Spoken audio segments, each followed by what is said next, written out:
Hello दोस्तों, good evening आप सभी को। आज की क्लास में आप सभी का स्वागत है। जैसा कि हम लोगों ने कल इतिहास के कुछ टॉपिक को हम लोगों ने पढ़ा था, जैसे शिलालेख, ठीक है। तो हम लोगों ने शिलालेख में देखा कि अशोक के ही सबसे प्राचीन शिलालेख थे, जिनके बारे में हमें जानकारियाँ प्रदान हुई या उससे हमें क्या क्या जानकारियाँ मिली, ये सारी चीज़ें हम लोगों ने देखा, ठीक है। अगला है हम लोगों का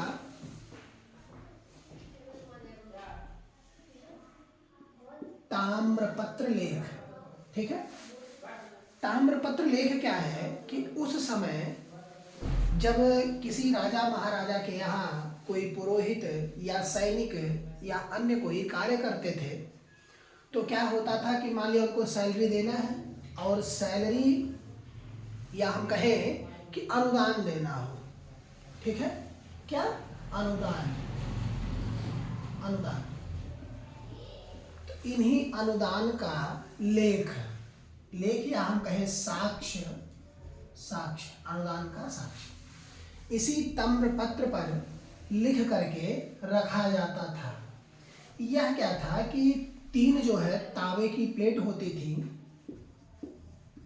तांबे की प्लेट कितनी? इनकी संख्या 3 होती थी, लेकिन इन तीनों में मान लिया जैसे एक प्लेट ये हो गई, दूसरी ये हो गई और तीसरी ये, 3 प्लेटें हो गई। तो पहली और दूसरी प्लेट यानी कि लास्ट प्लेट पे इस पर कुछ लिखा नहीं जाता था, अर्थात ये कैसा होता था? सादा, यानी कि लिखा नहीं था। क्यों? क्योंकि हम क्या देखते हैं कि समय के साथ जब परिवर्तन होता है तो उस परिवर्तन में ये चीज़ें धुंधली हो जाती थी, अर्थात दिखती नहीं थी। इसके बाहरी हिस्से एवं इसके अंतिम हिस्से पर किसी प्रकार का कोई लिखावट नहीं होता था, लेकिन बीच में उसको अंकित किया जाता था, यानी कि जो अनुदान दिया जाता था वह अनुदान इस पर लिख करके रखा जाता था, ठीक है। और इनको एक रस्सी के माध्यम से, जैसे मान लिया कि एक यहाँ एक यहाँ एक यहाँ सुराख कर दिए और तीनों आपस में इसे क्या कर दिया? जोड़ दिया। तो तीनों एक साथ रहते थे, तीनों एक साथ क्रमवार के तौर पर इन्हें रखा जाता था, इससे जोड़ करके, ठीक है। क्यों? क्योंकि साक्ष्य के तौर पर इनका रखना बहुत जरूरी था, ठीक। जैसे फॉर एग्जाम्पल सोहगौरा ताम्रपत्र,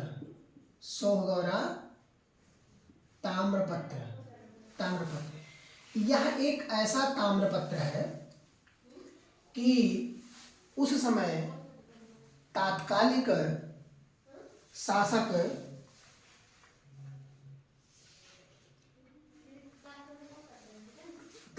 शासक जो होते थे उनके आर्थिक स्थिति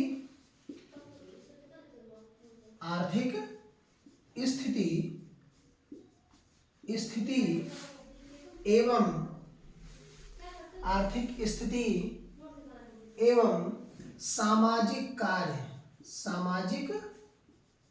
कार्य का वर्णन इससे हमें प्रदान होता है। फॉर एग्जाम्पल के तौर पर हमने कहा कि सोहगौरा ताम्रपत्र अभिलेख, ठीक है। तो यह हमें उस समय सूखा, जब राज्य में तात्कालिक सूखा पड़ा तो उस सूखा में एवं भोजन की कमी,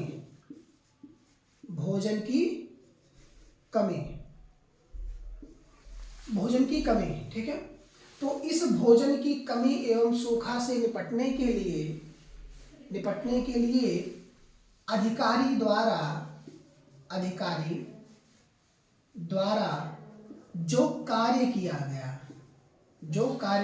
अरे भाई सूखा पड़ रहा है तो जाहिर सी बात है कि कोई ना कोई तो व्यवस्था होगी इस सूखे से निपटने के लिए, या भोजन के बगैर जो व्यक्ति मर जाएगा वो क्या होगा? तो किसी न किसी राजा के अधीन ही तो होता है। तो इसकी जानकारी हमें, यानी कि जो राज्य अधिकारी थे वह राज्य अधिकारी हमें इसकी जानकारी देते हैं। यानी कि अधिकारियों द्वारा जो भी कार्य किए गए उसकी जानकारी हमें कौन देता है? सोहगौरा ताम्रपत्र, सोहगौरा ताम्रपत्र। ठीक है, तो इनमें मुख्य के तौर पर एक ही है, ये सोहगौरा ताम्रपत्र ही, जिससे हमें ये जानकारी प्रदान होती है। ठीक है, कि उपाय क्या किए गए या समस्याओं से निपटने के लिए किस प्रकार की युक्तियां लगाई गई, ये सारी चीजें यहीं से ही हमको मिलते हैं या प्रदान होते हैं।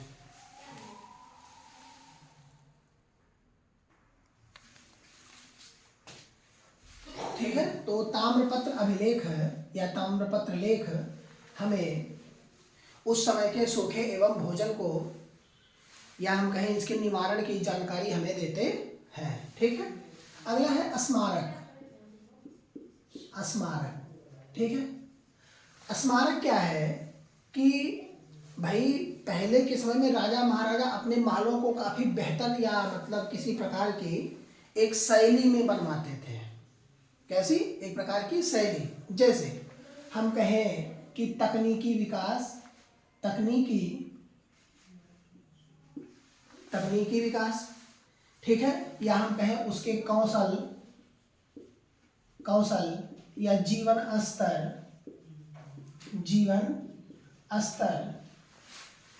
स्तर या उनके आर्थिक स्थिति,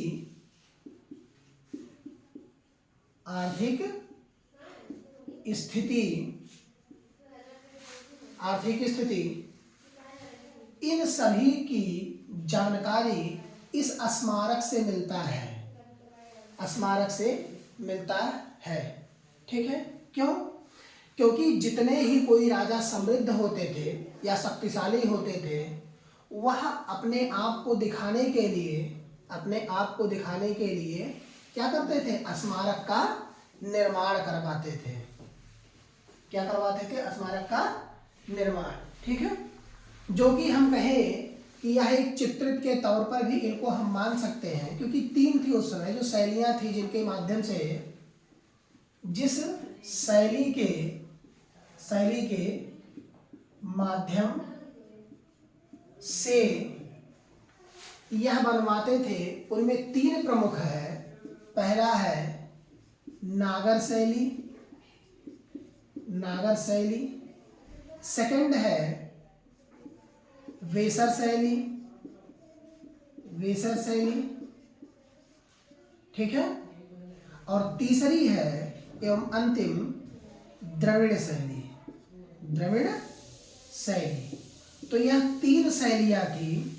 जैसे यह नागर शैली में क्या निर्माण हुआ अभी हाल ही में? राम मंदिर। क्या निर्माण हुआ है? राम मंदिर। अभी इसी नागर शैली में ही राम मंदिर का निर्माण हुआ है। ठीक है, राम मंदिर का निर्माण हुआ है। तो ये जो थी हमारी नागर शैली, यह जो है उत्तर भारत में बहुत प्रचलित थी। किसमें? उत्तर भारत में। ठीक है, और ये जो बेसर शैली है, यह बेसर शैली दक्कन के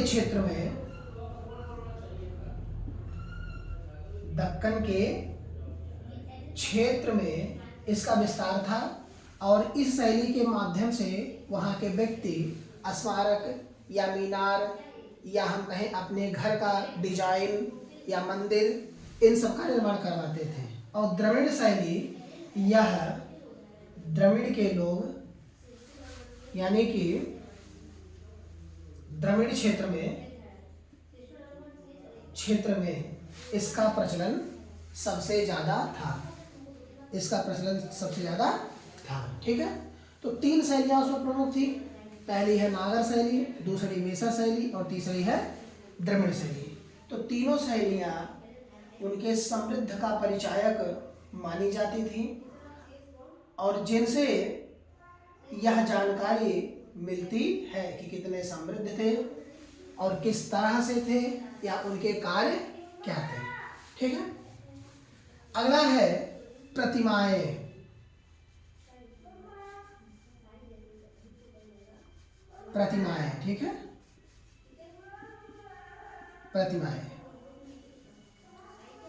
प्रतिमाएं भी कहीं ना कहीं इस बात की जिम्मेदार थी कि उस समय उनकी स्थिति या वह किस पदार्थ द्वारा बनाई जाती थी। जैसे मूर्तिकला एक बहुत प्राचीन मूर्तिकला है, या हम कहें कि प्राचीन पद्धति है, क्योंकि बनारस के क्षेत्र में मूर्तिकला को, या द्रविड़ क्षेत्र में, या हम कहें दक्षिण भारत में या उत्तर भारत में ही अनेक प्रकार की मूर्तियां पाई गई। जैसे बौद्ध के हो गए, जैनियों के हो गए, फिर उनके बाद भगवान शिव के हो गए, ठीक है। तो ये बहुत सारी मूर्तियां मिली जो अलग अलग क्षेत्र में अलग अलग तरह से मिली। तो इनको कई प्रकार से निर्माण किया जाता था, ठीक है। जैसे पत्थर द्वारा निर्माण, शीशा द्वारा निर्माण भी किया जाता था, स्टीलाइट इसके द्वारा निर्माण किया जाता था। फिर मिट्टी, चूना पत्थर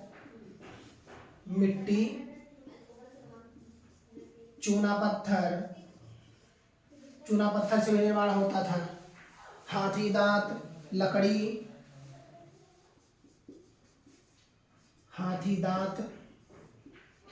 लकड़ी, इन सभी से मूर्तियों का निर्माण किया जाता था, ठीक है।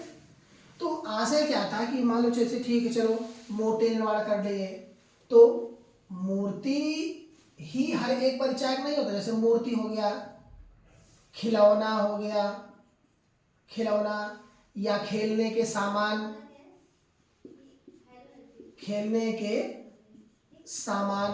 और खेलने के सामान के साथ साथ जैसे श्रृंगार प्रसाधन और बहुत सारी चीजों का निर्माण इन सब से होता था, ठीक है। और बहुत सी सारी चीजों का निर्माण इन सब से होता था। तो आप लोगों को क्लियर हो रहा है, कोई दिक्कत तो नहीं है। चलिए इसके आगे हम चलते हैं। जैसे कुछ ये पाए भी गए किन्हीं किन्हीं जगहों पर, मैं आप लोगों को बताता हूँ, सो नोट कर लीजिए कि कहाँ कहाँ क्या क्या पाए गए, क्योंकि ये क्वेश्चन में कभी काल पूछ लेता है, कहीं ना कहीं से एक आध क्वेश्चन आ जाता है, कहीं ना कहीं एक दो क्वेश्चन पूछ लिया जाता है। जैसे कांसे की मूर्ति,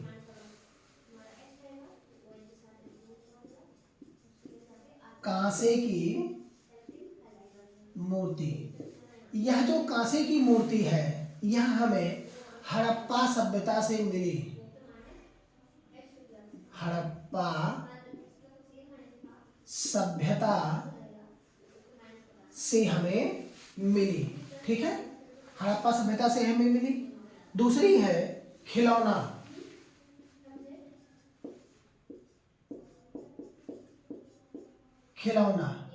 यह खिलौना हमें दयामाबाद से मिला।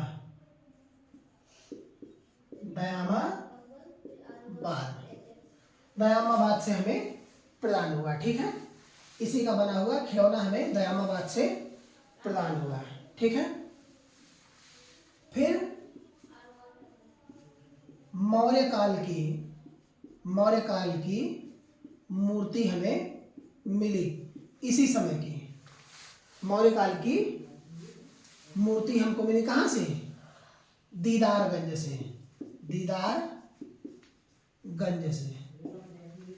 से हमें मिली, ठीक है। फिर यक्षिणी की मूर्ति जो कि यह संपन्नता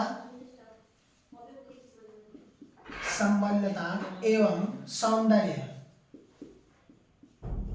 संपन्नता एवं सौंदर्य को दर्शाता है। संपन्नता एवं सौंदर्य को दर्शाता है, ठीक है। तो ये सारे के सारे क्या हैं? प्राचीन भारत के साक्ष्य हैं जिनसे हमें प्रदान होता है, ठीक। अब हम चित्र पर आते हैं।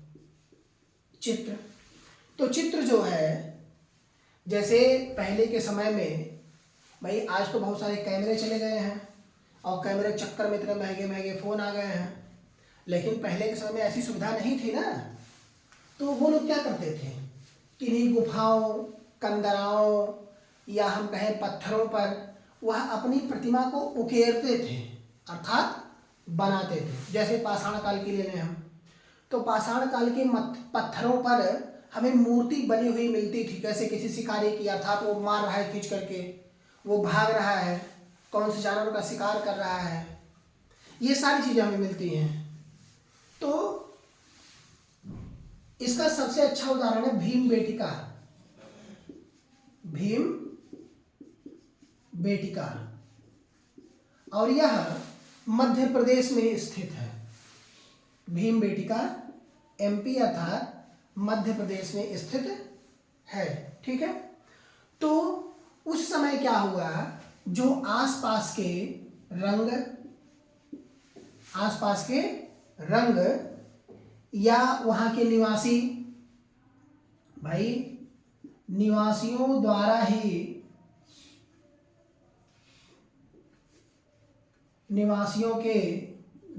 ही वहां आसपास के रंगों को बटोर कर कैसे कैसे रंग होते थे, प्रकृति के रंग होते थे, प्राकृतिक रंग। ठीक है। इन्हीं प्राकृतिक रंगों द्वारा भाई, जैसे हमने कहा कि उस समय कैमरा नहीं था कि तुरंत खिंच दे फोटो खींच लो, तो क्या करते थे, हथियार का प्रयोग। कैसे, हथियार, औजार, और इसी औजार द्वारा प्रकृति के रंगों को लेकर वहां के निवासियों ने भीम बेटिका पर चित्र को उकेरा, या हम कहें कि बनाया। ठीक है। अगला है अजंता की गुफा। अजंता की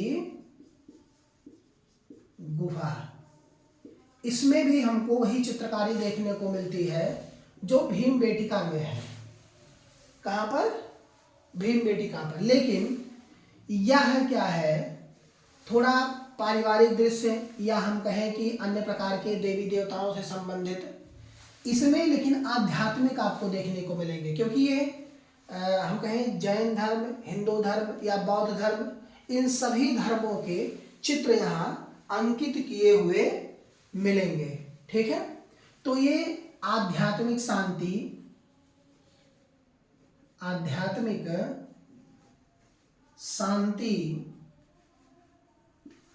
दूसरा है आभूषण वेशभूषा।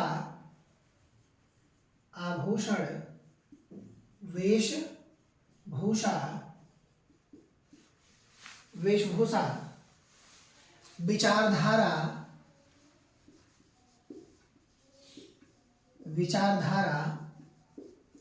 भाई, कहीं ना कहीं उनके बनाने का साक्ष्य हमें तो रहा भाई हमारे मन में क्या है। ठीक है। तो मानसिक विचारधारा भी कहेंगे तब भी कोई दिक्कत नहीं है। मानसिक विचारधारा भी कहेंगे तब भी कोई दिक्कत यहाँ नहीं है। ठीक है। मानसिक विचारधारा। ठीक है। एवं विदेशी यात्री।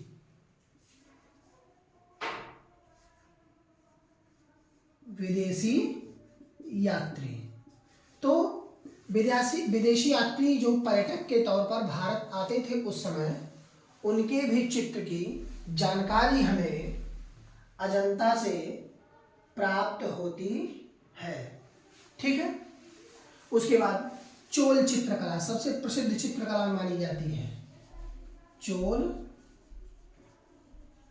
चित्रकला। ठीक है। यह क्या है, उस समय के जो राजा थे, उस समय के राजा यानी कि चोल राजा, उन चोल राजाओं के राज्य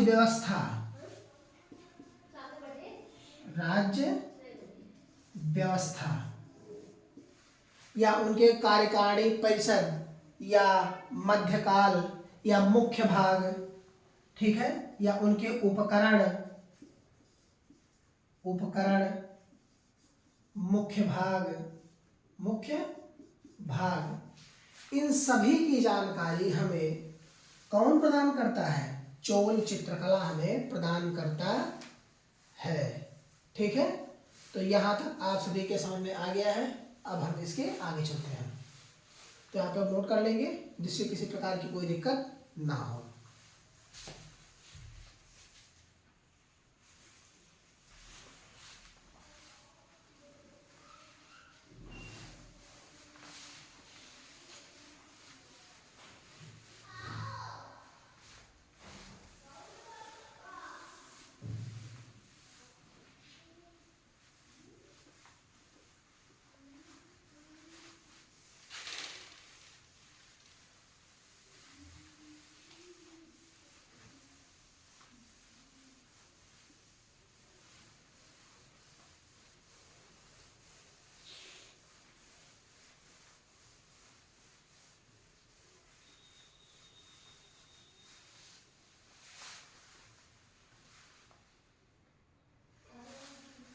अब हम बात करते हैं पुरातत्व अवशेष पर।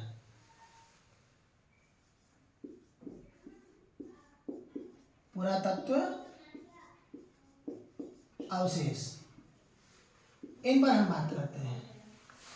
ठीक है, जैसे क्या होता था कि भाई मान लिया कि हम किसी जगह गए, वहाँ की खुदाई की, तो हमें कुछ ना कुछ अवशेष वहाँ से मिलते थे। जैसे मृदभांड।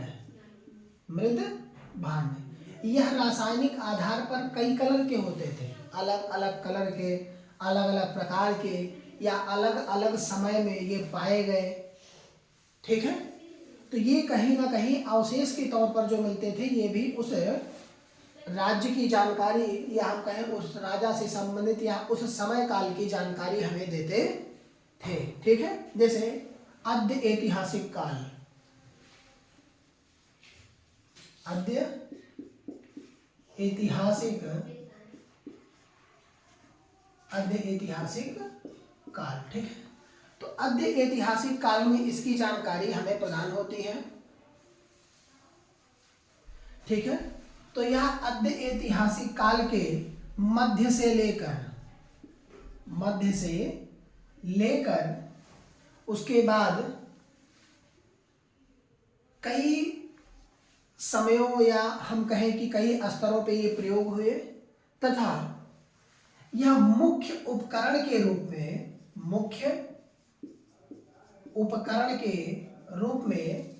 प्रयोग किए जाते थे। मुख्य उपकरण के रूप में प्रयोग किए जाते थे। ठीक है, क्यों? क्योंकि इनसे हम वस्तुओं का निर्माण भी कर सकते थे। ठीक है,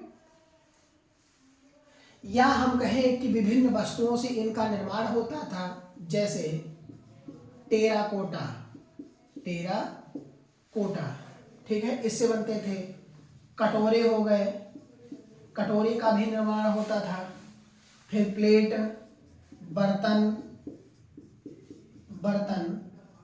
आदि, इन सभी का निर्माण होता था। ठीक है, क्योंकि ये भिन्न भिन्न जगहों पर भिन्न भिन्न प्रकार से ये पाए जाते थे, यानी कि ये अलग अलग तरीके से पाए जाते थे। ठीक है, क्यों? क्योंकि जहाँ जिस प्रकार की संस्कृति विद्यमान है, उस प्रकार के ही ये होते थे। ठीक है, जैसे संस्कृति, आकार भी इनका अलग अलग होता था, अलग अलग समय में। ठीक है, वस्त्र, उपकरण, या हम कहें सतह। ठीक है, या उपहार भी होते थे। ठीक है, क्योंकि इनके वस्त्र जो होते थे वो अलग तरीके से, या अलग थोड़ा डिजाइन या मॉडल हम कहें कि उनका अलग होता था। ठीक है, क्योंकि इनके वस्त्रों का जो रंग होता था वह अलग होता था। इनके रंग, इनके क्या होते थे? अलग होते थे, रंग काफी ज्यादा। डिजाइन या पेंटिंग ये कैसे होते थे? इनके सब अलग अलग होते थे। ठीक है, लेकिन ये संस्कृति के अवधि के आधार पर यह अलग अलग जगहों पर अलग अलग प्रकार से या हम कहें अलग अलग आकार में पाए गए, या इनके पूर्ण संस्कृति को ही किसके ब्रह्मांड के चेंज कर दिया गया। ठीक है, इनको वहां से अलग कर दिया गया। ठीक है, उसके बाद है मणिकाएं। मणिकाएं यानी कि जो कीमती पत्थर होते हैं, उन कीमती पत्थरों को निकाल करके बाजार में उनके कीमती उपकरण बनाना। ठीक है, जैसे क्रिस्टल, फिरोजा या कांच, टेराकोटा, हाथी दांत, खोल, सोना, चांदी, हीरा, मोती, ये सब क्या होते थे? ये सब महंगे महंगे उपकरण या एक क्रिस्टल होते थे। ठीक है, तो उस समय की जो तकनीकी विकास थी, तकनीकी विकास वह काफी बेहतर थी। कैसी? बेहतर। और इसी बेहतर होने के कारण से ये उस समय के सौंदर्य बोध का ज्ञान करवाते हैं। सौंदर्य बोध का ज्ञान करवाते हैं। क्यों? क्योंकि भाई जब तकनीकी विकास है तो एक विशिष्ट अवधि में ही होगा, यानी कि अवधि क्या होगा? बेहतर। समय उसका क्या होगा? बेहतर होगा। और समय जब बेहतर होगा तो उसका इस्तेमाल या बनाने वाली प्रक्रिया कैसी होगी? अच्छी होगी। ठीक है, जैसे कि कहीं ना कहीं जीव के अवशेष भी मिले। जीव अवशेष, ठीक है, जीव अवशेष मिले। क्यों? क्योंकि किसी का पालतू जानवर कुत्ता था, किसी का हाथी, किसी का घोड़ा, किसी का बैल, तो वो जब मृत हुए तो उनके साथ ही उनको क्या किया गया? दफन कर दिया गया। तो उनके हड्डियों के भी अवशेष मिले, या हम कहें कि जीव अवशेष या हड्डियों के अवशेष। ठीक है, जिनसे हमें उन जीवों के बारे में भी पता चलता है कि जैसे कि सबसे पहले पालतू बनाया गया कौन सा जानवर था? कुत्ता। ठीक है, कुत्ता सबसे पहला पालतू, सबसे पहला पालतू। ठीक है, कुत्ता था। और इसी कुत्ते को उस इंसान के साथ दफना दिया गया जिसके साथ यह हमेशा क्या करता था? रहता था। अब जब उनकी खुदाई होगी तो अवशेष के रूप में तो ये निकलेगा ही निकलेगा। तो इससे हमें क्या जानकारी नहीं मिलेगी? बिल्कुल मिलेगी, जाहिर सी बात ही मिलेगी। ठीक है, तो हड्डियों के अवशेष द्वारा या जीवों के अवशेष द्वारा भी हम प्राचीन स्थिति का पता लगा सकते हैं। ठीक है, क्यों? क्योंकि उस समय के आसपास के परिस्थितिकी तंत्र की जानकारी हमें यह देते हैं।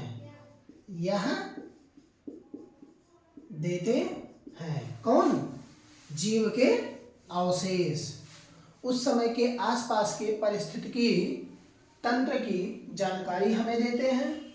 ठीक है, और लोगों के या हम कहें उनके आहार व्यवहार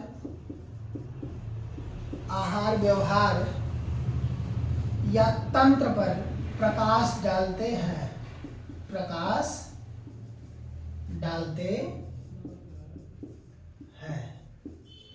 ठीक है, तो आप लोगों को क्लियर हुआ? तो भाई प्रकाश डालते तो कहीं ना कहीं हमें जानने में मदद प्राप्त होगा। ठीक है भाई, भले ही अवशेष हों लेकिन जहां से मिलेंगे उस जगह की तो जानकारी हमें देंगे ही देंगे, जाहिर सी बात है। ठीक है, तो आज के लिए इतना ही, बाकी की बातें हम कल करेंगे, कल की क्लास में। ठीक है, तो आप लोग अच्छे से, जैसा कि नए साल आने वाले हैं या 2 दिन बाद, 1 दिन बाद आ जाएगा, कल के बाद परसों, तो एक नए विचार, नई अवधारणा एवं नई सोच को अपने अंदर बसाने की या हिम्मत देने की बात है। ठीक है, धन्यवाद। और सभी लोग हमारे चैनल को ज़रूर सब्सक्राइब करें और जुड़ें, जिससे वीडियो हमारी उन तक अच्छे से पहुंच सके।